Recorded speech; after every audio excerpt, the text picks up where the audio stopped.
సీఎంకి ప్రతిరోజు intelligence briefing ఉంటుందన్నారు కేసీఆర్. శాంతి భద్రతల కోసమే నిఘా వ్యవస్థ పనిచేస్తుందన్నారు. కేంద్రం రాష్ట్రాలకు ఇంటెలిజెన్స్ ఉంటుందని, ఒకవేళ ఎవరిదైనా ట్యాపింగ్ చేయాలంటే హోమ్ సెక్రటరీ అనుమతితోనే జరుగుతుందని అన్నారు కేసీఆర్.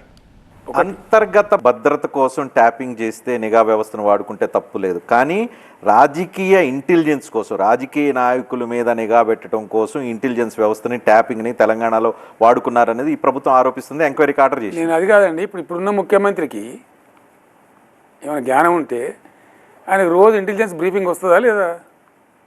ప్రతిరోజు వస్తుందా లేదా? మాకు తెలియదా అనండి. ఎట్లా వస్తుందో, ఏం జరుగుతుందో, ఏం చెప్తారో? మేము అంత పిచ్చోళ్ళమా?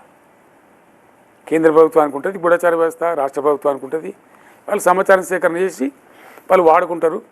రాష్ట్ర ప్రభుత్వం రాష్ట్రంలో శాంతి భద్రతలు బాగుండటానికి, అన్ని రకాల బాగుండటానికి, లా అండ్ ఆర్డర్ మెయింటైన్ చేయడానికి, ఏమైనా ప్రతిభ శక్తులు వస్తే వాళ్ళని కట్టడి చేయడానికి అనేక రకాలుగా వాడుకుంటారు. డెఫినెట్గా ఇక్కడ ఇంటర్సెప్ట్ చేసినట్టు ఏందని మా దాకా ఉండదండి. అది యాక్చువల్ ముఖ్యమంత్రి దాకా రాదు. ట్యాప్ చేసామని చెప్పరు. మేము ట్యాప్ చేసి తెచ్చిచ్చినామా పలానా రకం. వాళ్ళు పలు రకాలుగా చేస్తారండి. డబ్బులు ఇచ్చి కూడా చేస్తారు సమాచారాన్ని సేకరించడానికి అనేక ట్రిక్కులు, అనేక స్ట్రాటజీస్ చేస్తారు వాళ్ళు. అందులో ఇంటర్సెప్షన్ ఒకటి, ఫోన్ ఇంటర్సెప్షన్. ఇద్దరు వ్యక్తులు కుట్ర చేస్తున్నారు ఏదైనా విషయంలో అంటే వాళ్ళ మధ్యలో వచ్చే సంభాషణ ఇంటర్సెప్ట్ చేస్తారు డెఫినెట్గా. అది ఎట్లా చేస్తారు? అనుమతితో చేస్తారు.